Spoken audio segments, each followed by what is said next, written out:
রাজনীতিবিদরা তাহলে এত অভিনেতা চান কেন? অরুণ গভীর রাম হয়েছিল, এবারে বিজেপির রাম হয়ে গেল, আগে কংগ্রেসের রাম। এরা রাজনীতিতে আসতে চায় কেন? কারণ তারা পাওয়ার চায়, তাদের গ্ল্যামার আছে, পাওয়ার চায়।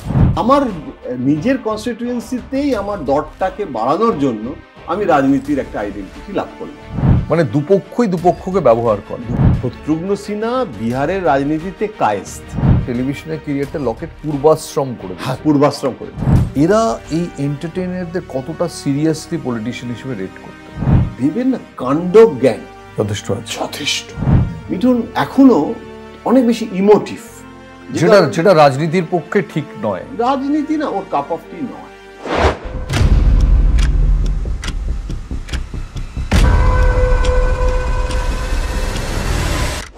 পলিটিক্সের গ্রিন রুম আজকে বিশেষ কোনো একজনকে নিয়ে নয়, একটা পেশাকে ঘিরে।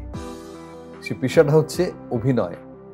অর্থাৎ এই রূপলী পর্দার নায়ক নায়িকারা যখন রাজনীতির মঞ্চে চলে যান, তখন তারা কোথাও একটা আলাদা তাৎপর্য যোগ করে দেন।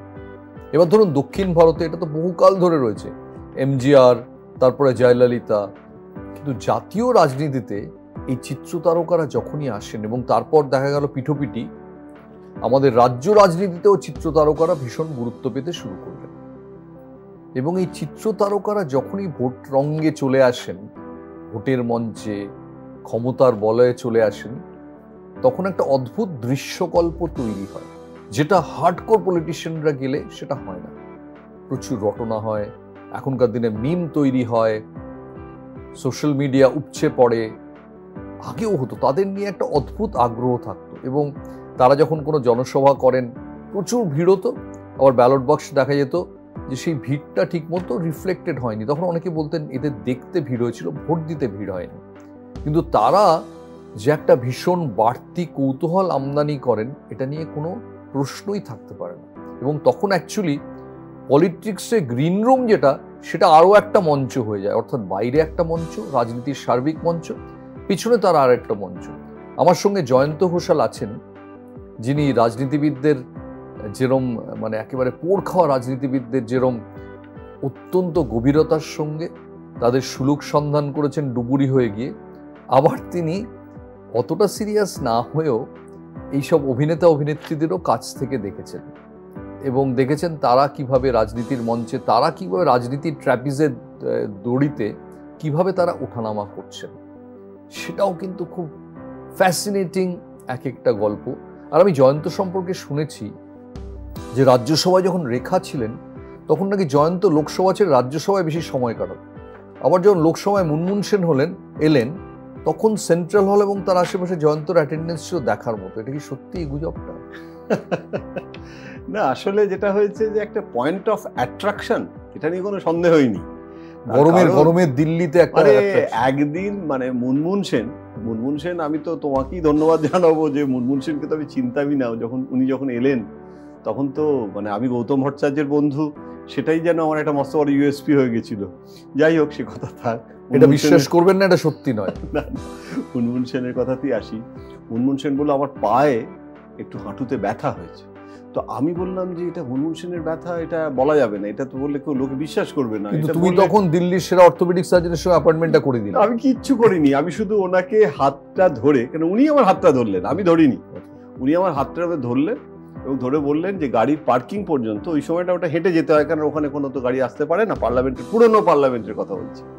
তো এই অতটা রাস্তা যে উনি আমার হাতটা ধরেছিলেন এবং আমি পার্কিং অবধি এলাম ওনাকে গাড়িতে সি অফ করতে, মানে বোধহয় লক্ষ লক্ষ ক্যামেরা, এবং ক্যামেরা মানে সেটা শুধু মানে ফিজিক্যাল ক্যামেরা নয়, চোখের ক্যামেরা, এবং ওপরে পার্লামেন্টের সেই গ্যালারি থেকে নিচে আমার দিকে তাকিয়ে শুনেই আমার রাগ হচ্ছে। মানে আরে আমি মানে ওনাকে গাড়ি থেকে, উনি তো চলে গেলেন, আমি কাজের মধ্যে থেকে গেল তোমার স্মৃতি, মানে আমি যখন ফিরছি আবার সেন্ট্রাল হলে, তখন সবাই না মানে সেই নেভারস এনভি, অনিডার সেই বিজ্ঞাপন, মানে আমাকে প্রতিবেশী নেভারস এনভি। তো আমি সবার ওখানে প্রতিবেশীর ঈর্ষার কারণ হলাম যে মুনমুন সেন তোমার হাত ধরেছে কেন। কারণ হচ্ছে তুমি এত বছর ধরে বুড়ো বুড়ো রাজনীতিবিদদের সঙ্গে কাটিয়েছো, গ্ল্যামারহীন, পাওয়ারফুল, হয়তো প্রচন্ড গ্ল্যামারহীন, এর জন্য ঈশ্বর তোমাকে একটা পুণ্য যে করেছিলে, এটা দিলেন। না, অনেক দুঃখ অনেক আছে যে রেখা কিছুতেই হাসছে না। আমি যত হাসছি, ওনার সাথে আলাপ করছি, উনি হাসছেন না, এবং উনি অল্প মুচকি হেসে তারপরে কথাটা বললেন, ভদ্রভাবেই বললেন, কিন্তু ওখানে মানে কিছুক্ষণের মধ্যেই জয়া বচ্চনও চলে এলেন, তখন একই হাউসে, সেটা তো একটা বড় বিড়ম্বনার কারণ ছিল। যাই হোক, আবার রেখার সঙ্গে কথা বলতে দেখলে জয়া কিভাবে নেবেন, আর জয়ার সঙ্গে আমি তো বাংলায় সেন্ট্রাল হলে, এবং আমাদের মানে নারকোলের নাড়ু তার দুদিন আগে খাইয়েছে সবাইকে, সেই সময় তুমি রেখার দিকে তাকাবো কি করে, তবু আমি সব ভুলে, রেখার তো রেখাই, কিছু করার নেই, আমি তো রেখার সঙ্গে যখন কথা বলার চেষ্টা করছি, উনি হাসছে, অল্প হাসছে। পরে আমাকে একজন বলল যে দুঃখ করবেন না, সেও মেম্বার অফ পার্লামেন্ট, উনি কিন্তু আমার দিকে তাকিয়েও হাসেননি, এবং তিনি আরো সুপুরুষ একজন রাজনৈতিক ব্যক্তিত্ব, নামটা বলা যাচ্ছে না, রাজ্যসভাতে ছিলেন, বিজেপির নেতা, খুব সুদর্শন। তিনি বললেন যে ওটা নিয়ে কিছু ভেবো না, কারণ ওরা আমার দিকেও হাসছে না, এবং অনেকে আমাকে বলেছে দুঃখ মোচনের জন্য, সেটাও সত্য কিনা জানি না, যে উনি নাকি নানান রকমের সমস্ত ওনার ত্বকের সব অনেক পরিচর্যা করেন, নানা রকমের অপারেশন ওদের হয়, সে কারণে উনি খুব প্রাণ খুলে হাসতে পারেন না আজকাল। যা, এটা হয় নাকি, বলে এটা ভাবলে অন্তত তোমার তো এইটুকু আনন্দ হবে যে তোমাকে দেখে যে কম হেসেছে, তার দুঃখটা তো অন্তত মোচন হবে। তো বিশ্বাস করো না, বিশ্বাস করতে অসুবিধাটা কোথায়? না, আমি এরকম একজন সাংবাদিককে জিজ্ঞেস করেছিলাম যে রেখার সঙ্গে কিরম হয়, এটা তো একটা বড় সুবিধে, আমাদের তো মাঠে ঘাটে রোদ্দুরে এসব করতে হয়, আমাদের জীবনে কোনো রেখাও হাজির হয় না। তো উনি বললেন যে না, অ্যাকচুয়ালি সাংবাদিকরা কি, পলিটিশিয়ানরাই তোকে ঘিরে দাঁড়িয়ে থাকে, তো সাংবাদিকরা যাবে কি করে? এবার কপিল শর্মার শোতে দেখলাম কপিল শর্মা রেখাকে বলছেন, একটা পুরনো শো, যে ম্যাডাম আপনি নাকি ডান দিকে চুল ঝাঁকালে রাজনীতিবিদরা ডান দিকে চলে যেত রাজ্যসভায়, বাদিকে চুল ঝাঁকালে বাদিকে, রেখা খুব হাসলেন, কিছু বললেন না। তো তার মানে প্রচুর ভিড় ছিল রেখার কাছে পৌঁছে। মানে এটা হচ্ছে কিছু করার নেই, এটা একটা ফেনামেনান, মানে এবং কাকে ওখানে ছেড়ে কাকে, মানে আমি তো ওখানে বৈজয়ন্তীমালাকেও দেখেছি, এবং এখন বৈজয়ন্তীমালাকে দেখি, এবং সেই সময় বৈজয়ন্তীমালা রাজ্যসভাতে, বৈজয়ন্তীমালা, দিলীপ কুমার থেকে হেমা মালিনী, মানে এখন এই যে সংসদে দেখো, অরুণ গভীর রাম হয়েছিল, এবার বিজেপির রাম হয়ে গেল, আগে কংগ্রেসের রাম ছিল। এবং আমি ঠাট্টা করে আডবাণীকে বলতাম যে রামকে আনতে পারেননি, আপনি সীতাকে এনেছেন, রাবণকেও নিয়ে এসছেন, কৃষ্ণকেও নিয়ে চলে এলেন, রামকে পারেননি। তো নরেন্দ্র মোদী কিন্তু আডবাণী যেটা পারেনি, সেই রামকেও এবার নিয়ে এসছে। সুতরাং আডবাণী খুব সিনেমা দেখতে ভালোবাসতেন। ওখানে একটা মহাদেব অডিটোরিয়াম আছে, যেখানে আইএনবি মিনিস্ট্রির অধীনে। কোথায়? দিল্লির কোথায়? এটা একদম পার্লামেন্টের গায়ে, এবং সেখানে সমস্ত ওই প্রাইভেট শো হতো, এবং সেই সমস্ত শোগুলোতে যারা যারা ডিরেক্টর হতো, মানে ওখানে লাগান হচ্ছে, তো আমির নিজে এসে হাজির হতো, আডবাণী খুব পছন্দ করতো দেখতে, সব দল বল বেলে যাওয়া হতো। এবং সেখানে এই যে ফিল্ম যে একটা কনস্টিটুয়েন্সি, সেটা কিন্তু দেখো, তুমি যদি নার্গিস থেকে ধরো তাহলে তো আরো অতীতে মানে চলে যেতে হয়, সেরকম ভাবে ব্যবহার হয়নি না। এখন বিজেপি যেভাবে, কংগ্রেসও করেন, কংগ্রেস রাজেশ খান্নাকে করেছে, গোবিন্দকে করেছে, কংগ্রেস একটা ফার্নিচার পিসের মতো রেখে দিয়েছিল, বিজেপি ভিতরে। সুনীল দত্ত, রাজেশ খান্না, এরা কংগ্রেসের মানে শোকেসে ছিল, রাজেশ খান্না, সুনীল দত্ত, গোবিন্দা। কিন্তু সুনীল দত্ত অনেক বেশি সোশ্যাল। অমিতাভ বচ্চন, আরে কাকে হারিয়েছে? হিমাবতী নন্দন, বহুগুণাকে হারিয়েছে। সুতরাং এখানে একটা জিনিস কিন্তু পরিষ্কার, যেটা আডবাণী সবসময় বলতেন আমাকে, যে তোমরা যতই মানে হাসাহাসি করো, এই যে সিনেমার যে ক্রাউডটা, কারণ উনি নিজে রাজেশ খান্নার কাছে প্রায় হেরে গেছিলেন, উনি খুব ভালো করে জানেন যে এই যে অমিতাভ বচ্চন বহুগুণাকে হারিয়ে দেওয়া, একদিক থেকে দেখতে গেলে সাংঘাতিক একটা এপলিটিক্যাল একটা ব্যাপার, কিন্তু উনি কিন্তু মানে দক্ষিণ থেকেও অনেক নায়িকাদের উনি নিয়ে এসেছিলেন, এবং নিয়ে এসে বিজয় শান্তি, তারপর আরো সব। এবং এই প্রসেসটা দেখা যাচ্ছে যে নরেন্দ্র মোদী এবং অমিত শাহর সময়ও এটা একটা সাংঘাতিক। এখানে বাংলায় মমতা কাকিরা নিয়ে এসেছে। এবং আমি একটা কথা বলবো, অনেকে এটা জানেন না বলে আরো বাংলায় আমি বলতে চাইছি, যে মিমি এবং নুসরাত, আমি তো সত্যি কথা বলতে, তুমি যেভাবে এন্টারটেনমেন্টের একটা বড় সাম্রাজ্য তোমার আছে, ক্রিকেটের পাশাপাশি, খেলার পাশাপাশি, না না না, একটা ছোট দরজা, আমি একটা পাঁচ মিশেলি তরকারির মতো, বুঝতে পেরেছো? রিপোর্টার জয়ন্ত ঘোষাল একটা পাঁচ মিশেলি তরকারির মতো, মানে সবেতেই আমাদের সুস্মিতা সেন থেকে গল্প বলতে হয়। কিন্তু এই মিমি আর নুসরাতের ক্ষেত্রে আমি দেখলাম, আমি তো চিনি না, আমার মানে তোমার চেয়েও দ্রুত গতিতে শশী থারুর পৌঁছে গেলেন। হ্যাঁ, ব্যক্তিগত শশী থারুরের সঙ্গে আমি কি করে কম্পিট করব? ওই রকম মানে ফ্যামলয়েন, ওরকম ভাবে একটা ইন্টেলেকচুয়াল শশী থারুরের সাথে মানে তো আর কত নাম বলবো বলো, হ্যাঁ নাম বলতে গেলে তো আমার মানহানির মামলাও হয়ে যেতে পারে, দরকার নেই। কিন্তু এই মিমি এবং নুসরাতের ক্ষেত্রে বলছি যে আমাকে রজত শর্মা, আমি নাম করেই বলছি, আপকি আদালত খুব জনপ্রিয় অনুষ্ঠান, এবং রজত শর্মা সম্পর্কে বলা হয় যে হিন্দি চ্যানেলে হিন্দিতে কথা বলা কোটটাই পরা অ্যাঙ্কার প্রথম, এবং ওই রকম জনপ্রিয়তা, মানে এয়ারপোর্টে এ করতে হয়। তো সেই রজত শর্মা আমাকে একদিন বললেন মিমি আর নুসরাতকে আমি আপকি আদালতে আনা যাবে। তোমার হিন্দি চ্যানেলে মিমি নুসরাত, ও তো তোমার বাংলার একটা লোকাল অডিয়েন্স, আমি ভালো করে ওদের চিনি না, আমি তোমার নিয়ে আসার চেষ্টা করতে পারি, রজত শর্মার জন্য আসবে, জয়ন্ত ঘোষালের জন্য না হলেও। বললো জানো তোমাকে দুটো কথা বলি, ও খুব মার্কেট রিসার্চ মার্কেট স্টাডি করে, বললো মিমি আর নুসরাত দুজনকে একসাথে আনা যায় আরো ভালো হয়, হ্যাঁ মানে টিআরপিটা আমার ডবল। তুমি কি করে বলছো হিন্দিতে মিমি নুসরাত? ও যে প্রথম কথা হচ্ছে পার্লামেন্টে ওদের যে আসা যাওয়া, এবং ওদের একটা অদ্ভুত ব্যাপার আছে, ওরা একসঙ্গে আসে একসঙ্গে যায়, অন্য ধরনের ড্রেস পরে আসে, হ্যাঁ আবার অনেক সময় দুজনের যে ড্রেস কোড আমি জানি না ওদের কোঅর্ডিনেটেড ছিল কিনা, সেটা তুমি খোঁজ নিলে জানতে পারবে হয়তো, আমি জানি না। অনেক সময় একই রকমের হয়েছে কখনো, মানে একজনের তো, এবং ওরা ওদের মধ্যে একটা খুব সাংঘাতিক কোঅর্ডিনেশন ছিল, এবং ওরা যে কথা বলে না কিন্তু যখন বাইট দিত, এখন তো সোশ্যাল মিডিয়াতে বাইট, এবং ওরা ওই রিল খুব করতো, এবং অনেক পলিটিক্যাল রিলও করতো সেই সময়, এবং কন্ট্রোভার্সি হয়ে গেল পার্লামেন্টের ভিতর থেকে ছবি দেওয়া। হ্যাঁ, কারণ ওরা তো জানে না, ওরা ওই সমস্ত অত নক্তসত্ত্ব জ্ঞান যেটাকে বলে, এবং ওরা ন্যাশনাল মিডিয়ায় যথেষ্ট ভালো প্রচার পেয়েছিল। প্রচার মানে ও বক্তৃতা, একদিন একটা বক্তৃতা দিয়েছিল মিমি, মানে তার যে মানে উপচে পড়া, গ্যালারিতে লোক পড়ে না যায়, হ্যাঁ মিডিয়া গ্যালারি, স্পিকার্স গ্যালারি, ওখানে তো আলাদা গ্যালারি আছে, মানে অত গেস্ট অত ভিজিটার আগে থাকতে জানলো কি করে? এটা তো মিমির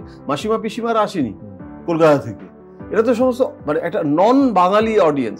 এবং মিমির ওই রকম আমাকে তখন বললো যে মিমি আর নুসরাতকে আসতে হবে, এবং নুসরাতও কিন্তু, আমি শুধু মিমির কথা বললে অন্যায় করা হবে, নুসরাত কিন্তু মানে ওর যে রিলিজিয়াসিটিটা, ধর্মীয় যে সত্তাটা, সেইটাকে নিয়েও কিন্তু খুব সচেতনভাবে একটা ধর্মনিরপেক্ষ তাস কি করে খেলতে হয়।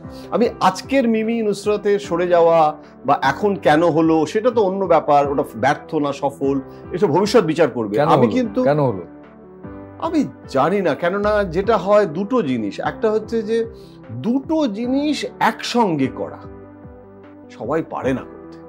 দেখো প্রসেনজিৎ তো চাইলে করতে পারতো, আসতে পারতো, আসার অনেক সুযোগও ছিল, অনেক অফারও ছিল, এগুলো বেছে নেয় অনেকে, অনেকে পারে অনেকে পারে না, সৌরভ করেনি।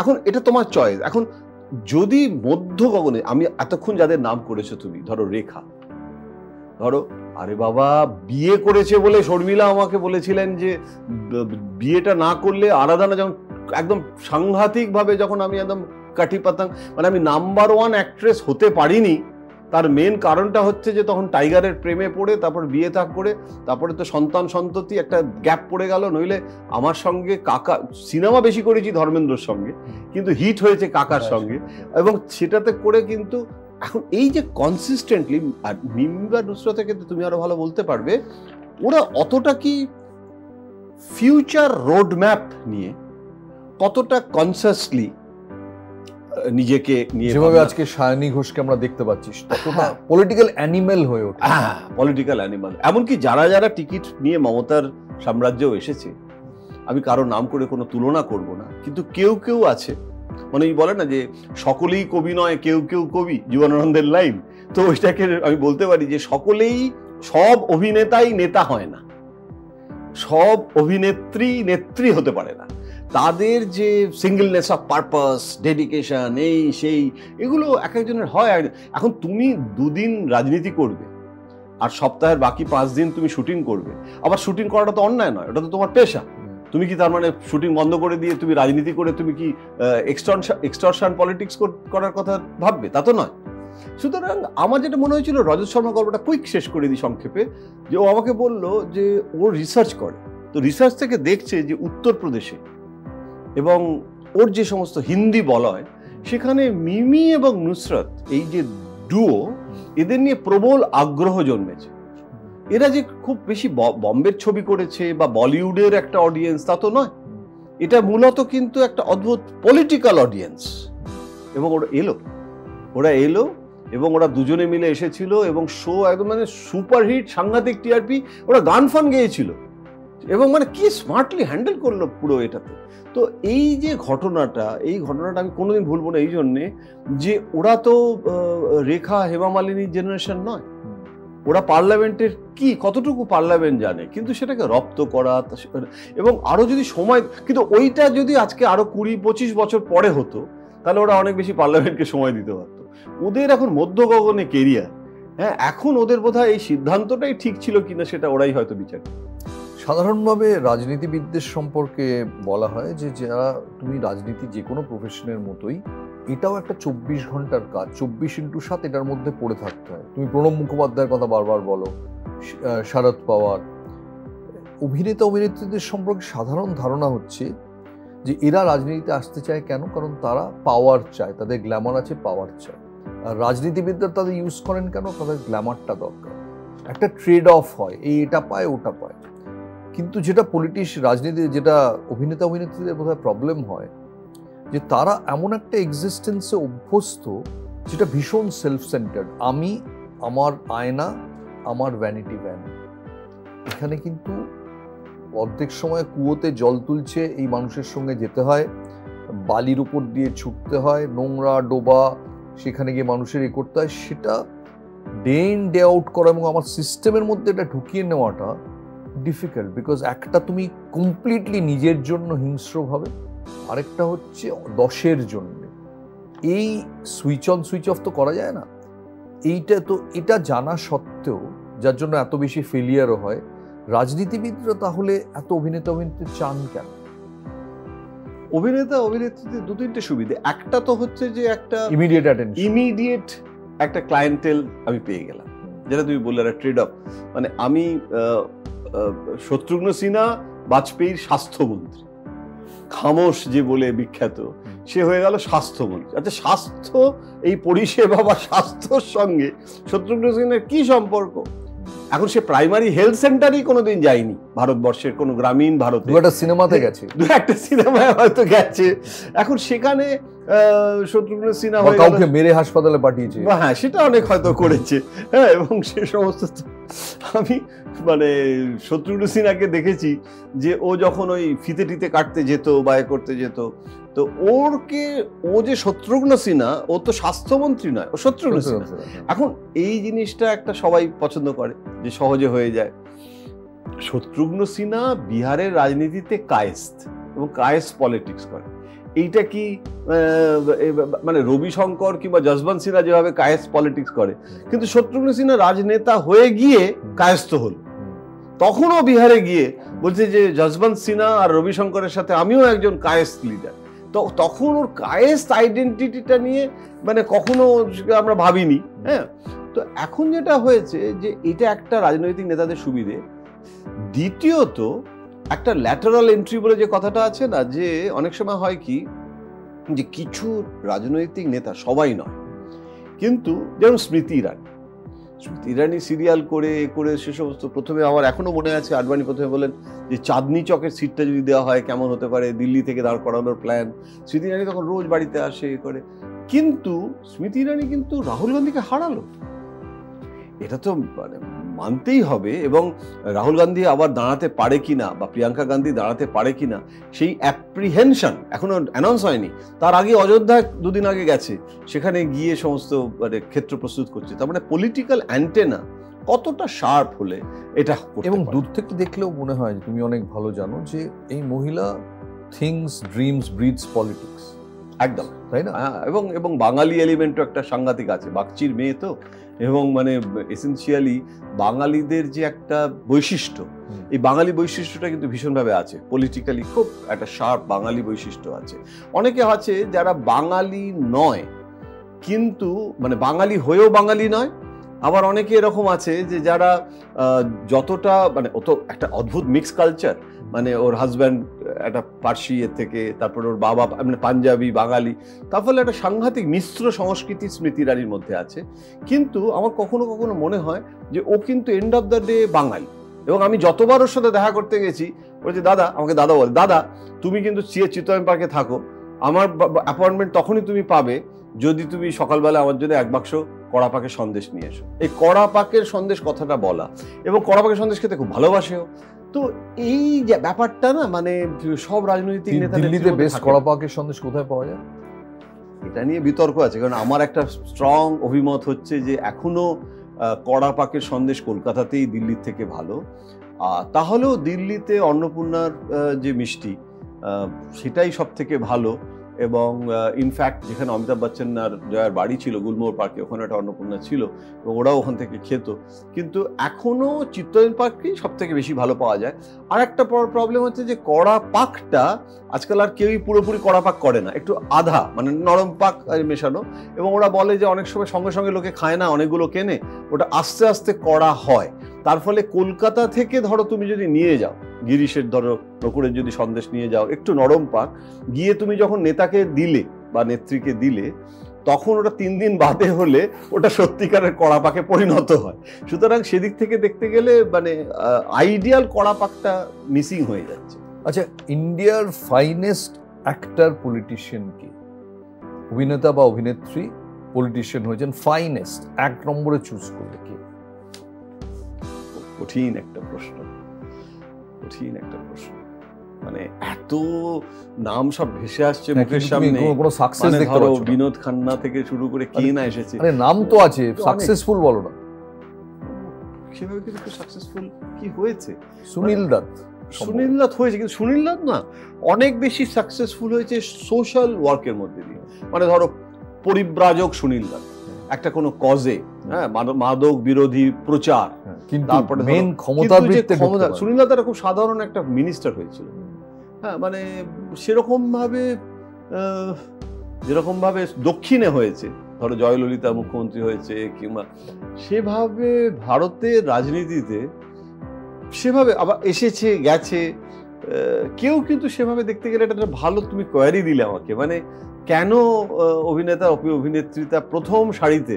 হ্যাঁ, বাবুল সুপ্রিয় বাবুল সুপ্রিয় মন্ত্রী হয়েছে, এবং বাবুল সুপ্রিয় অবশ্য সিনেমা যদিও করেছে অনেক, কিন্তু গায়ক বলেই বেশি পরিচিত। কিন্তু বাবুলেরও তো শেষ রক্ষা ওখানে হলো না, এখানে এলো এমএলএ, তারপরে তাহলেও অনেকটা সফল। তুমি বাবুলের নামটা ভালোই বলেছো। এবং বাবুলের মধ্যেও কিন্তু আমি তো বাবুলের একটা বলেছিলাম, বাবুল একটুখানি দুঃখই পেয়েছিল। বাবুলকে আমি বলেছিলাম যে তোমার সব ভালো, কিন্তু তুমি বেশি বম্বে বা বেশি শিল্পী বা বেশি অভিনেতা, লেস পলিটিশিয়ান। তোমাকে এখন আস্তে আস্তে আরো বেশি করে পলিটিশিয়ান হতে হবে, এটা শুরুতে বলেছিল। বম্বে ছেড়ে ফেলে দিল্লি পুরোপুরি হতে হবে। তাতে ও বলেছিল যে দেখো এটা একটা প্রক্রিয়া, এবং আমি অনেকটাই আগের থেকে অনেক বেশি হয়ে গেছি। কিন্তু আমি ওকে দেখেছি বরাবর ওই যে সেই জোরে মোটরসাইকেল চালানো, প্রাইম মিনিস্টার পর্যন্ত উদ্বিগ্ন হয়ে পড়ছে যে তুমি এয়ারপোর্টে চলে যাচ্ছ এসব নিয়ে। তারপরে ওর মধ্যে এই যে ব্যাপারটা না, যে কিছু একটা করবো, একটা কুকুরের একটা বড় একটা বানালো। তা এই একটা প্রণববাবু কি কখনো এসব করবে? আমি বোঝাতে চাইছি আমি এই জিনিসটা, যে একটা 100% ফোকাস, মানে প্রণববাবু খাওয়াতেই ভুলে যেত। সেখানে ওর যদি এত মানে এই মাছ পুষবো, এই করবো, এত রকমের শখ আহ্লাদ, এগুলো নিয়ে আদর্শ পলিটিশিয়ান হওয়াটা কিন্তু বেশ আদর্শ পলিটিশিয়ান ফোকাস। শরদ পাওয়ার, প্রণব মুখার্জি। শরদ পাওয়ার তো মানে রাজনীতি ছাড়া, রাজনীতি এবং অর্থনীতি এই ছাড়া শরদ পাওয়ারের জীবনে তার শিল্পনীতি এছাড়া অদ্ভুত। শরদ পাওয়ার তো একটা অদ্ভুত। তাও তুমি পলিটিশিয়ানদের মধ্যে কাদের তুমি মানে মনে করো তুমি একটা সিলেকশন কমিটির বোর্ডে তুমি হেমা মালিনী এবারে যেমন টিকিট পাবে কি পাবে না সেটা নিয়ে একটা হয়েছে। হেমা মালিনী মথুরা থেকে অনেক যেসব স্টেটমেন্ট হেমা মালিনী করেছে ভাবাই যায়, তা সত্ত্বেও পেলো। বড় অনুপম খের এত চেষ্টা বলবো, মানে সবাই চেষ্টা করে, আমি আলাদা করে দোষ দেবো না। ওনার স্ত্রীও আর টিকিট পেলো না, আর ওনাকেও কিন্তু এখনো পর্যন্ত হয়নি। কিন্তু অনেক রাজনৈতিক সার্ভিস দিচ্ছে, কিন্তু সেভাবে সফল আমাদের পশ্চিমবঙ্গে সময় মনে করা হয়েছিল রূপা গাঙ্গুলি সফল হবে। রূপা গাঙ্গুলির কিন্তু সম্ভাবনা ছিল, একটা বিপুল সম্ভাবনা নিয়ে সফল। আমি বলবো লকেট অনেকটা সফল হয়েছে।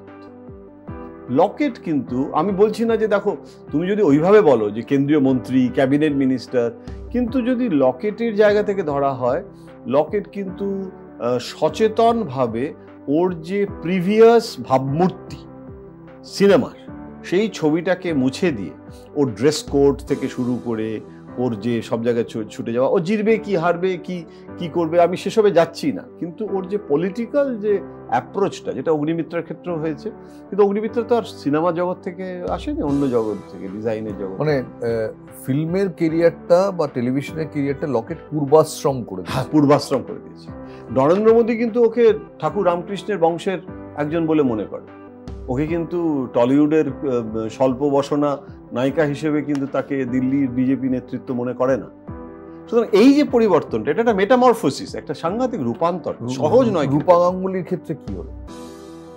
রূপা গাঙ্গুলির এইরকম বুদ্ধি, এইরকম আমার মনে হয় একটা তো হচ্ছে যে বিজেপি পার্টিটাই ওনার জন্যে মানে স্যুট করেনি, কেননা ওনার যে সাংঘাতিক একটা সেরিব্রাল পলিটিক্যাল অ্যাপিল বা এই সমস্ত, সেটা না ওর যেটা হলো। আর ইন্টারপার্সোনাল রিলেশনশিপ, এই যে তুমি একটা কথা বলছিলে না যে অভিনেতা অভিনেত্রীদের খুব ইগো থাকে, এখন আমি নিজে দেখেছি যে সাংঘাতিক, হয়তো রাজ কাপুর আমাদের অনেক আগের কথা বলছি, কিন্তু রাজ কাপুর সম্পর্কে আমি শুনেছি এসে মানে ভিজিটার্স রুমে প্রাইম মিনিস্টার বসে আছে, 1 ঘন্টা তো ওয়েট করতে হচ্ছে, এবং সে যখন বম্বেতে ফিরে যাবে তখন সেখানে রাজ কাপুরে কিন্তু এখানে আমিও নিজের চোখে দেখেছি, রাজ কাপুরের জেনারেশনটা তো আমাদের জেনারেশন নয়, কিন্তু আমি বম্বের আচ্ছা ফিল্ম অ্যাক্টরদের আমি দেখেছি যে ওই সমস্ত রাম শ্যাম যদুর সঙ্গে হয়তো বসে আছে ভিজিটার্স রুমে, কখন আডবাণী ডাকবে, কিংবা কখন একটা মোদি শুধু নয়, মোদির তস্য মানে আর কি কোনো মন্ত্রী বা কোনো একটা পার্ষদ সে ডাকবে, তার জন্য বসে আছে এরকম করে। তোমাকে সেই মানে আমার মাথা নত করে দাও কেসটা যদি যতক্ষণ না আসবে ততক্ষণ তুমি রাজনৈতিক নেতার পাবে না। এখন এটা রূপার ক্ষেত্রে তো ওর নিজের যে আত্ম সচেতনতাই বলো বা ইগোই বলো, সেখানে ওর যদি মতের অমিল হলে সেই ডিসএগ্রিমেন্টটাকে পাবলিকলি প্রকাশ করা, সেটাই তো দিল্লির রাজনীতির ধর্ম নয়। দিল্লির রাজনীতি হ্যাঁ মানে তোমায় গিলে ফেলতে হবে। ওই লন্ডনে বলে না যে পছন্দ না হলেও বলে না যে খারাপ, বলে ইন্টারেস্টিং। হ্যাঁ, তো বলে ইট ইজ ইন্টারেস্টিং, মানে ইন্টারেস্টিং। তুমি দিল্লি তো রাজনীতিতে বলবে যে আচ্ছা বহুত ধন্যবাদ, আচ্ছি বাত, কিন্তু তুমি এটা বললে না যে আমি ডিসএগ্রি করলাম। হ্যাঁ, এখন এইটা রূপার এই পাঠশালার ছাত্রী নয়, রূপার যেটা কলেজ স্পেড। এখন এটা তো সবসময় তোমার শুটিংয়ের ফ্লোরে তুমি এই মানে দিদিগিরিটা করতে পারো তুমি রূপা গাঙ্গুলি বলে। এখন ওখানে ওর থেকে হয়তো আরো মানে নিম্ন মেধার 4টে লোককে ওখানে তোমাকে শুরুতে অন্তত, হ্যাঁ, যেটা এখানে একজন শুরুর নবাগতা নায়ক নায়িকাদের যেটা করতে হয়, সেটা একটা জায়গায় পৌঁছানোর পর সেই নেতা নেত্রীকে যদি রাজনীতির জায়গায় গিয়ে আবার ওই ট্রেনি হিসেবে সেটা করতে হয়, তখন সেটা করে উঠতে পারে না। নানান এমপি লোকসভায় গেছেন। আমি আবার বলছি যে আমি শুনেছি রেখা খুবই কম যেতেন রাজ্যসভায়। টেন্ডুলকার আর রেখা কার কত কম অ্যাটেন্ডেন্স এটা নিয়ে নাকি একটা কমিটি বসেছিল, কিন্তু আমি শুনেছি তুমি রেখা এসছেন খবর পেলেই চলে যেতে, আর বাকি সময় তুমি ব্যস্ত থাকতে মুনমুন সেনকে নিয়ে, অন্য সাংসদদের তুমি ফিরেও তাকাতে না। এটা সত্যি কিনা বল? না, এটা একটু। মুনমুন সেন কিরম ছিলেন পলিটিশিয়ান? না, মুনমুন সম্পর্কে যেটা রাজনৈতিক মানে নেত্রী হিসেবে কতটা সফল, সংগঠনে কি করেছেন, এসব আমার তো দেখার বিষয় না। সংসদে মুনমুন সেনের আশা, মানে বলে না যেটা আগমন নয় একদম আবির্ভাব, যেই ঢুকতো সেখানে আমরা তো সুযোগই পেতাম না। মেম্বার অফ পার্লামেন্ট যারা অন্য দলের, তারা মুনমুনকে যেভাবে সেন্ট্রাল হলে সেসব ডিঙিয়ে পৌঁছতেই 10 মিনিট লেগে যাবে, কিন্তু মুনমুনের যেটা আছে যে মুনমুন যে সিনেমাতে পর্দায় মুনমুন সম্পর্কে যে সমস্ত পারসেপশন, যখন কনভারসেশন এবং ওখানে যে বিভিন্ন কমিটি হয় না, সংসদীয় কমিটি, তাতে তো 2টো কমিটিরও মেম্বার ছিল, একটা কনসালটেটিভ আর একটা স্ট্যান্ডিং, এত সফিস্টিকেটেড। এবং আরেকটা জিনিস ছিল, ভাষাতে তো কোনো অসুবিধে ছিল না, অনেকের সময় অনেকে ইংরাজি কথা বলায়, যেটা সন্ধ্যা রায়ের একটা সমস্যা ছিল। সন্ধ্যা রায়কে আমি কথা বলতে খুব একটা মানে দেখিনি, মানে না, আমি যথেষ্ট ইন্টারেস্ট এই জন্য আমার ছিল যে আমি সন্ধ্যা রায়ের মধ্যে কিন্তু অনেক রকম ভাবে মানে সেই নিমন্ত্রণ টু দাদা কীর্তি, হ্যাঁ, সমিত ভঞ্জ আসছে, সন্ধ্যা রায় ওয়েট করছে দোলের দিন, সুতরাং আমার কাছে ফিল্ম ভালোবাসি বলে সন্ধ্যা রায়েরও ভূমিকা ছিল, কিন্তু সন্ধ্যা রায় কথা বলতেন না। জয়ন্ত ঘোষাল একটা মনের কথা বলেই ফেললো আজকে, যে সন্ধ্যা রায় যিনি ওনার শৈশবের এবং কৈশোরের অনেক ভালো লাগার একটা অনুভূতি, তাকে যখন রাজনীতিবিদ হিসেবে দেখলো তখনও বরফ গলানোর চেষ্টা করে সম্পূর্ণ ব্যর্থ হয়ে মর্মাহত বিষণ্ণ হয়ে গেছিল, কিন্তু সেই সময় গিয়ে কি তুমি মমতা বন্দ্যোপাধ্যায়কে বলেছিলে যে আমি তো ওনাকে কোনো কথাই বলাতে পারছি না? মমতা বন্দ্যোপাধ্যায়কে আমি দেখেছি যে আমি কথা বলাতে পারিনি, কিন্তু মমতা কিন্তু ফুলেশ্বরীকে কথা বলাতে পেরেছে। তার কারণ হচ্ছে মমতা বন্দ্যোপাধ্যায় যখন সেন্ট্রাল হলে যেতেন, মানে এরকম সন্ধ্যা না এরম ভাবে বসে থাকতেন, এমনকি বাঁ দিক ডান দিকে খুব তাকাতেন না, এরম ভাবে বসে থাকতেন এবং একা একাও অনেক সময় বসে থাকতেন, কারোর সাথে কথা বলছে না, খুব মিশুকে। মুনমুন যেরকম গোটা সেন্ট্রাল হল দাপিয়ে বেড়াতো কোনো দলের এবং সবার নাম মনে রাখতো, এ করতো, ডাকতো। হ্যাঁ, শশী থারুর তো মুনমুনকে দেখলেই আগে গিয়ে সব ভুলে গিয়ে মুনমুনের পাশে গিয়ে একটু বসতো। আমি শুনেছি তুমি পাশের সিটটা শশী থারুরের জন্যই রাখা থাকতো। পাশে রাখা থাকতো মানে আমি অনেক সময় চেষ্টা করতাম ওই সিটটাতে বসার জন্য, তো আমি দেখতাম সৌগত রায় আর শশী থারুর এরা যে কম্পিটিশন, হ্যাঁ ওদের মধ্যে যে দ্বৈরথ, সেখানে আমি পেরে উঠতাম না। আমি অত্যন্ত ওখানে একটা নাবালক স্ট্যাটাসের, একটা ইন্টেলেকচুয়াল স্পিড নিয়ে ওরা প্রচন্ড। এবং মমতা যেটা অদ্ভুত ব্যাপার, এটা ইতিহাস সাক্ষী থাকবে, ওই সেন্ট্রাল হলে যখন মমতা যায় না, এখন তো সেন্ট্রাল হল উঠেই গেল, পুরনো সেন্ট্রাল হলে মমতা যখন যেত, আর অনেক এমপি সব গোল হয়ে ঘিরে থাকতো, আর ও একা সবার সাথে কথা বলতো এবং প্রত্যেক সাংসদের সাথে পার্সোনালি, এই সন্ধ্যাদি বোধহয় বলতেন, সন্ধ্যাদি আপনি ওখানে কেন একা একা বসে আছেন, এদিকে আসুন, মানে টেনে নিয়ে এসে পাশে বসিয়ে তাকে কথা বলানো, এ করানো, আপনি এটা করুন, আপনি ওটা করুন।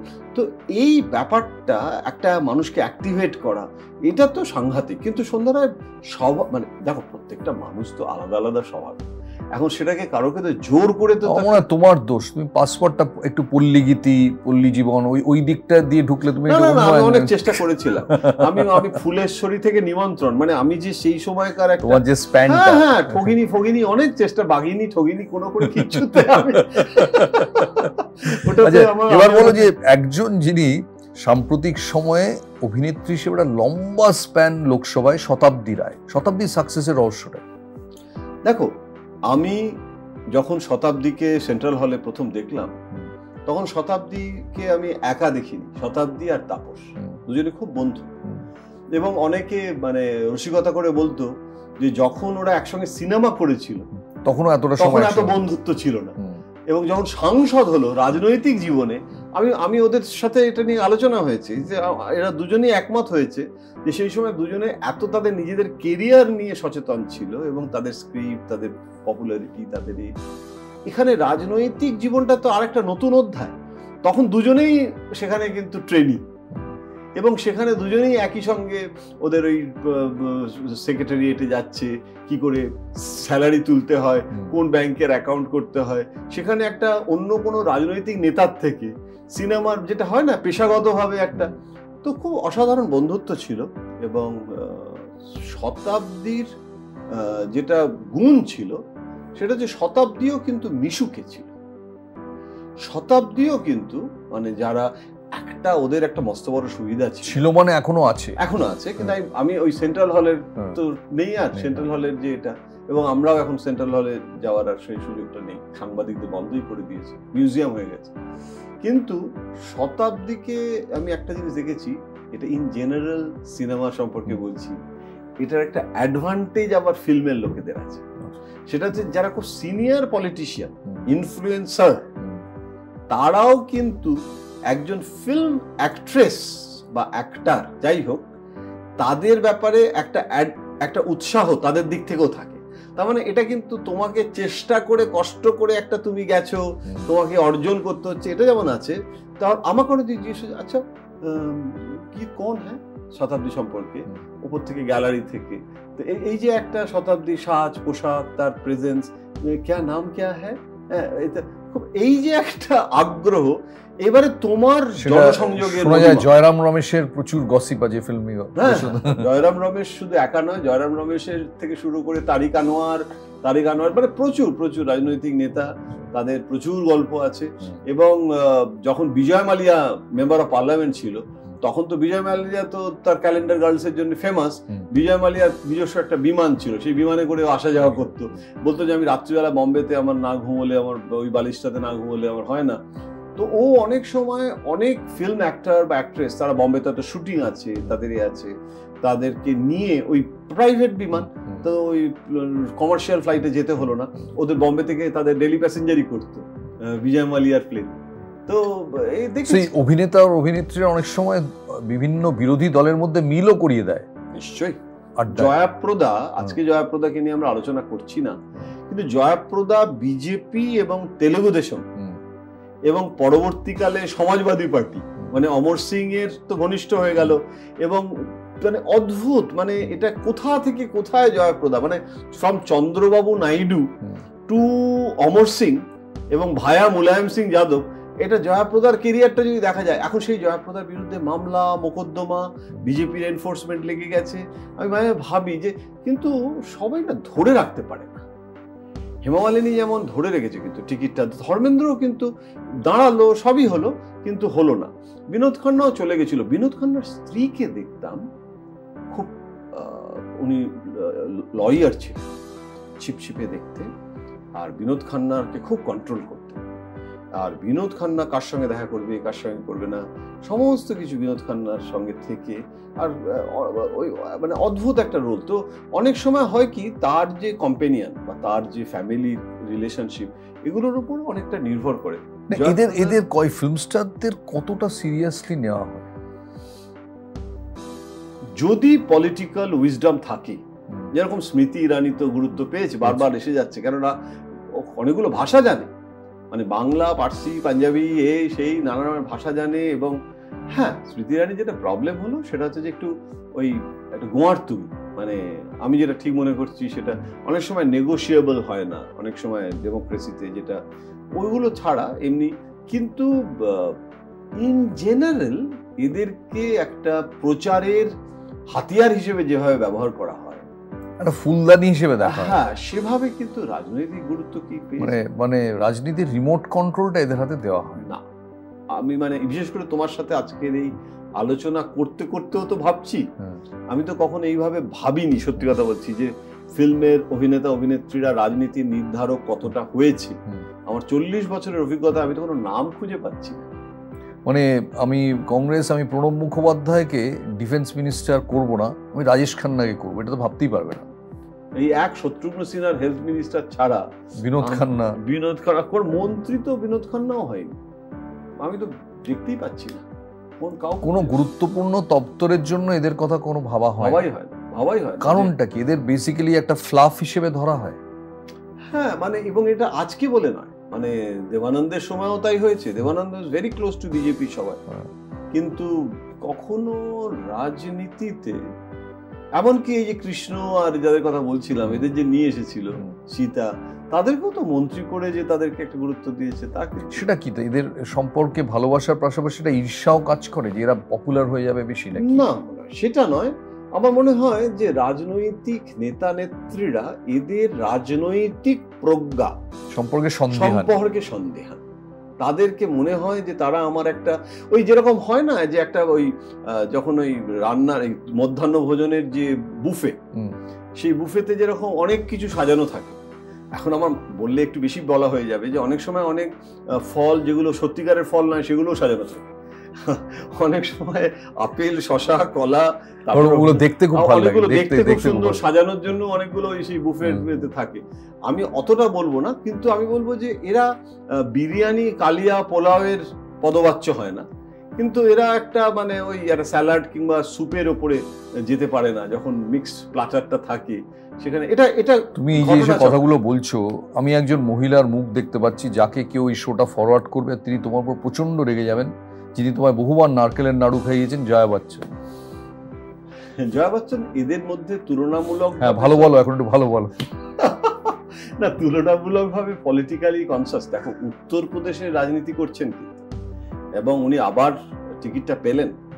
দেখো, আমরা তো ভেবেছিলাম পাবেন কি পাবেন না, এবং উনি, মজার ব্যাপার, মানে অমিতাভ বচ্চন এইরকম ভাবে প্রো এস্টাবলিশমেন্ট এবং নরেন্দ্র মোদীর সাথে এত সুসম্পর্ক, সেখানে সমাজবাদী পার্টির সাথে সুসম্পর্ক রেখে একই পরিবারে থেকে একটা অ্যান্টি বিজেপি মমতা বন্দ্যোপাধ্যায়ের, মানে আমি নিজের চোখে দেখছি এয়ারপোর্ট থেকে জয়া দি বলেন মমতা, জয়া বচ্চন আসছেন, ওইখান থেকে ফোনে করছেন মমতাকে, মমতা বলছে যে আপনি এয়ারপোর্ট থেকে নেমে হোটেলে যাবেন না, আপনি আগে নবান্নে আসবেন, তারপরে আপনি হোটেলে যাবেন। এটা আমি বলছি কারণ আমি চলে যাব, বেরিয়ে যাবো, আপনার সাথে আমার কথা আছে, খুব জরুরি।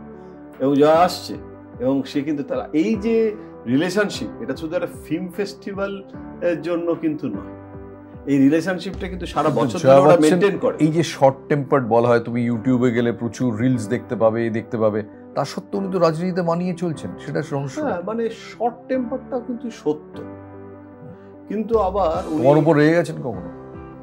এখন অব্দি রাগেনি, এখন অব্দি রাগেনি, কারণ আমি সেই রাগার মতো সুযোগ দিইনি। শুধু একবার আমি বলেছিলাম ধন্যী মেয়েরটা নিয়ে বলেছিলাম যে আমার একটা খুব ইচ্ছে ছিল, আমি এটা করে উঠতে পারি না, আমি তো আর অত ক্ষমতাশালী নই। যেটা হয়েছে যে আমার খুব ইচ্ছে ছিল যে আমি তো জয়া ভাদুরী বলতে বেশি ভালো লাগে এখন, জয়া বচ্চন, আমি শর্মিলা ঠাকুর যেরকম বলি, শর্মিলা খান কি আর বলি, আমি ভাই ওটা তো জয়া ভাদুরী বলি, এবং তাতে উনি কোনো অসন্তুষ্ট হন বলে মনে হয় না। আমি তরুণ ভাদুরীর মেয়ে জয়া ভাদুরী, আমার কাছে প্রায় অমিতাভ বচ্চনের স্ত্রী হিসেবে আমার থেকেও জয়া ভাদুরী। তো আমি ওনাকে বলেছিলাম, অরুণ জেটলি ফেটলি সবাই ছিল, তো অরুণ জেটলি তো ধন্যী মেয়ে জানে না, না? তো আমি বললাম যে আপনি মানে মহাশ্বেতা দেবীর নকশালের পটভূমিতে ছবি করেছেন 1084 মা হিন্দিতে, সেটা বড় অরুণ জেটলি দেখতে পারে, কিন্তু ধন্যী মেয়েটা তো জানতেই পারবে না। আমি আপনাকে একটা বলছি যে এখন সব সাবটাইটেল আর এসব করার হয়ে গেছে, আপনার সেরা 1 ডজন ছবি, অদ্ভুত অদ্ভুত ছবি যেগুলো আমি মানে সাধু যুধিষ্ঠিরের খরচা কেউ দেখেইনি হয়তো আজকাল, সেই ছবিগুলো এই মহাদেব অডিটোরিয়ামে একটা জয়া ভাদুরী এইটা আমরা ভেবেছিলাম। অরুণ জেটলি রাজিও ছিল, অরুণ জেটলি ইনফরমেশন মিনিস্টারও ছিল, 1 সেকেন্ডের ব্যাপার, যা খুব খুশি হয়েছিলেন। উনি বললেন যে তুমি বলছো কিন্তু সবাই কি ইন্টারেস্ট নেবে, আমি প্রপোজ করব, আমি নিজে মেম্বার অফ পার্লামেন্ট, আমি বলবো যে আমার ছবি দেখাও, কিন্তু বাংলা ছবি দিল্লিতে এরকম একটা হওয়ার, এটা আমি কিন্তু মানে কোনো ভেবে বলিনি, এটা আমার নিজেরই মনে হচ্ছিল এই ছবিগুলো একবার দেখা হবে। এখন তো খুব ইউটিউবে সহজ হয়ে গেছে, তখন তো অত দেখাও যেত না, হলো না শেষ পর্যন্ত সেটা, তালে বলে আর হয়ে ওঠে। আরো দুজনের কথাই বলতে চাই। একজন অবশ্যই দেব, যে কিন্তু রাজনীতিতে 2011-তে ঢুকে একদমই প্রথমে ঢুকতে চাননি, তারপরে কিন্তু সফলভাবে, যাকে মমতা বন্দ্যোপাধ্যায় বলেছেন দুদিন আগে যে দেব কিন্তু এখন আরো ম্যাচিওর পলিটিশিয়ান, এটা একটা সাংঘাতিক সার্টিফিকেট। এটা না, দেবকে দেখো, একটা জিনিস হচ্ছে তোমরা তো দেবকে ফিল্মের নেতা হিসেবে, ফিল্মের অভিনেতা হিসেবে এবং স্টুডিওতে, স্টুডিওর বাইরে একটা অন্যভাবে দেখেছো, অনেক গভীরভাবে। আমি পার্লামেন্টে একটা সুবিধা হয় কি, দিল্লিতে, পার্লামেন্ট না বলে দিল্লিতে বলা ভালো, যখন ধরো একটা সপ্তাহের দেব আসছে, ওখানে থাকতে হবে, এই 7 দিন তো ও জানে যে শুক্রবার দিন আমি চলে যাব, সোম থেকে শুক্র আমায় থাকতে হবে, শুক্রবার দুপুর বেলা পর্যন্ত আমাকে দিল্লি ফোকাস, এখানে কোনো শুটিং নেই, এখানে কোনো ওর এখানে কোনো ভ্যানিটি ভ্যান, এবং এখানে আমাকে পলিটিক্স ফোকাস, বরং এই 5-6 দিনে আমাকে দ্রুত আমি দিল্লিটা করে নিতে হবে, যেটা তার ফলে ওরা দিল্লিটাতেই ফোকাস থাকে এবং অনেক বেশি অ্যাভেলেবেল থাকে, যেটা এখানে হয়তো থাকে না। তার ফলে আমার বা আমাদের যারা দিল্লিতে আমরা কাজ করেছি, তাদের একটা সুবিধা হচ্ছে কি, ওদেরকে অনেকটা কাছ থেকে দেখার সুযোগ পাওয়া যায়। এমনকি আমি অনেক ক্ষেত্রে দেখেছি অনেকে, যেটা আবার বিদেশে গেলে আরো বেশি হয়। এখন দেব যদি এখন নিউ ইয়র্কের রাস্তা দিয়ে হাঁটে, বা বলিউডের কোনো নায়িকা, সে অনেক বেশি ভারতীয় সাংবাদিক তাকে চট করে একটা ইন্টারভিউ পেয়ে যেতে পারে, কিন্তু সেটা তো ঠিক কলকাতার তুলনায় দিল্লিটা হলে সেটা হয়। তো আমি দেবকে সেই সুযোগটা আমি নিয়েছি। দেবের আমি 2টো কথা দেব সম্পর্কে না বলে পারবো না। একটা হচ্ছে যে দেব যথেষ্ট বড় অভিনেতা, স্টার, সবকিছু, এখন তো নিজের সংস্থা হয়ে গেছে, নিজে ছবি করছে, কিন্তু দেবের না কাণ্ড জ্ঞান যথেষ্ট, মানে বক্তৃতাটাও বাংলাতেই দেব, আমি ইংরাজি হিন্দিতে দেব না। এই ইগোটাও, মানে আমি বলতে পারি না ভালো করে ইংরাজি, তবু আমাকে ইংরেজিতে বলতে হবে, তা না হলে পার্লামেন্টে পিছিয়ে যাব। কেননা ওখানে পয়সা দিয়ে লোক রাখা হয়েছে যে কানে ওই লাগিয়ে তোমার ইংরেজি আর কন্টিনিউয়াস হিন্দিতে ট্রান্সলেট করছে। তো তুমি বরং তুমি বাঙালি আইডেন্টিটিটাকে এস্টাবলিশ করছো, বাংলায় সমস্ত লাইফ হচ্ছে, এবং সবার হিন্দির মধ্যে তোমার বাংলাটা একটা আলাদা প্রমিনেন্স পাচ্ছে। দেব এটা করলো এবং করেছে একাধিকবার। নাম্বার 2 হচ্ছে দেব কিন্তু ওই যখন পার্লামেন্টে যায়, তখন কিন্তু ও কিন্তু এরম ভাবার কোনো কারণ নেই যে ও সন্ধ্যা রায়ের মতো বসে থাকে। ও কিন্তু ভীষণভাবে সবার সাথে কথাবার্তা বলেছে। আর একটা জিনিস আমি দেখেছি এবং কিছুটা শুনেছি সবটা, যে দেব কিন্তু ওর সম্পর্কে একটা পারসেপশন দিল্লিতে তৈরি হয়েছে, এবং সেটা শুধু তৃণমূল বলে নয়, মানে ডিরেক্ট ওর লিডার ডিরেক্ট ওকে পছন্দ করলো কি করলো না সেটা এখানে আমি আলোচনা বিষয়বস্তু নয়। তৃণমূলের সবার সাথে ওর ভালো রিলেশন আমি দেখেছি, মানে কালী পুজোর দিনও যখন মমতা বন্দ্যোপাধ্যায়ের বাড়িতে আসে, তো লম্বা, মানে ও তো পুষ্পাঞ্জলির সময়ও ও ফুলটা পর্যন্ত সবার হাতে ওই দিয়ে দেয় যারা পায়নি, মানে ও নিয়ে এরকম ভাবে দাঁড়িয়ে আছে দেব আমি, তা করে না, ওকে ট্রেতে করে, ও তো লম্বা না, তাহলে ও সেটা দেয়, কে পায়নি কে পায়নি ওর দায়িত্ব নয়। তো এইটা থেকে বোঝা যায়, আমি এই জিনিসটা অবজার্ভ মাটির কাছাকাছি, ওর সম্পর্কে দিল্লিতে একটা পারসেপশন আছে, he is a good soul, he is a good human being. মানে আমি শুনেছি, জানি না, মানে বোনের বিয়ে দেওয়া থেকে শুরু করে বাবা মার সঙ্গে সম্পর্ক রাখা, গ্রামীণ সংযোগ রক্ষা করা, এগুলো নাকি ওর মধ্যে রয়েছে বলে দিল্লিতে একটা পারসেপশন কিন্তু ওর সম্পর্কে। আচ্ছা, মিঠুন চক্রবর্তী রাজ্যসভার এমপি হয়েছিলেন কিছুদিন, তারপরে তো নিজে ছেড়ে দিলেন রাজনীতিতে। মিঠুন সম্পর্কে তোমার মূল্যায়ন কি? দেখো, আমি তোমার মতো তো মিঠুনকে অতটা জানি না যতটা তুমি জানো, কিন্তু আমি শুধু আমার একটা প্রেক্ষিত, যেটা দিল্লির পার্লামেন্ট এসবের প্রেক্ষিত, সেটা হচ্ছে যে মিঠুন অমিতাভ বচ্চন না। মানে আমি ওই অর্থে বলছি না যে গরিবের অমিতাভ বচ্চন, ওইসব অর্থে যাচ্ছি না, ফিল্মের পরিভাষায় যাচ্ছি না। আমি মিঠুন সম্পর্কে যেটা বলতে চাইছি, আমার যেটা মনে হয়েছে, ওর যে রাজনৈতিক যে অ্যাক্টিভিটিস, বিজেপি বলো কংগ্রেস বলো, ওর সাথে কিন্তু কংগ্রেস নেতাদেরও সম্পর্ক ভালো আমি দেখেছি। কিন্তু আমি একটা জিনিস বলতে পারি, যেটা আমার ধারণা আছে, যে ও খুব স্কিমি বলে কখনো মনে হয়। ও কিন্তু অমিতাভ বচ্চন যেরকম, মানে ও অমিতাভ বচ্চন কাকে দেখে হাসবে কাকে দেখে হাসবে না, মানে কোন দিকে এগিয়ে যাবে কোন দিকে পিছিয়ে যাবে, মানে অন্য মনস্কতাটাও হয়তো সচেতন অন্য মনস্কতা, হয়তো নয় সেটা তুই আরো বেটার জানো। সত্যি হয়তো সত্যি, এটা সত্যি বলে। কিন্তু মিঠুনের ক্ষেত্রে না, মিঠুন এখনো অনেক বেশি ইমোটিভ, যেটা রাজনীতির পক্ষে ঠিক নয়। রাজনীতি না ওর কাপ অফ টি নয়। ও জননেতা হতে পারে, জননেতা মানে যেটা সুনীল দত্ত, মানে সুনীল দত্ত খুব good human being, good soul ছিল, কিন্তু রাজনীতি হিসেবে কি একটা কালচার মিনিস্টার হয়েছে না, এটা অন্য কোনো, কিন্তু সাফল্য যেটা সেটা হয়নি। অনেকে বলে যে মিঠুনের ওপরে নানান রকমের প্রেশার, কেননা মিঠুনের সাথে তো যখন বম্বেতে প্রথম গেছিল তখন তো মিঠুনের সব থেকে বড় শেল্টার ছিল বাল ঠাকুর, শিবসেনা। মিঠুনের আজকে আরএসএস এর সাথে মিঠুনের প্রথম সম্পর্ক হয়েছে, ব্যাপারটা যারা জানে না তারা বলবে, কিন্তু ওর একটা পুরনো আরএসএস সম্পর্ক কিন্তু ছিল এবং আছে, এবং ও না ঠিক পার্টিকুলার একটা কোনো দলের মানে ঘেরাটোপে মিঠুনকে বেঁধে ফেলা, ইটস এ ভেরি ডিফিকাল্ট। মানে আমার তো মনে হয় মিঠুনের রাজনীতি, আমার যদি পার্সোনাল ওপিনিয়ন, কোনো মূল্য নেই, কিন্তু আমার নিজের ওপিনিয়ন নিজের কাছে, ও রাজনীতিতেই থাকা উচিত না, ও এখনো বিজেপিতে গিয়েও কমফোর্টেবল নয়।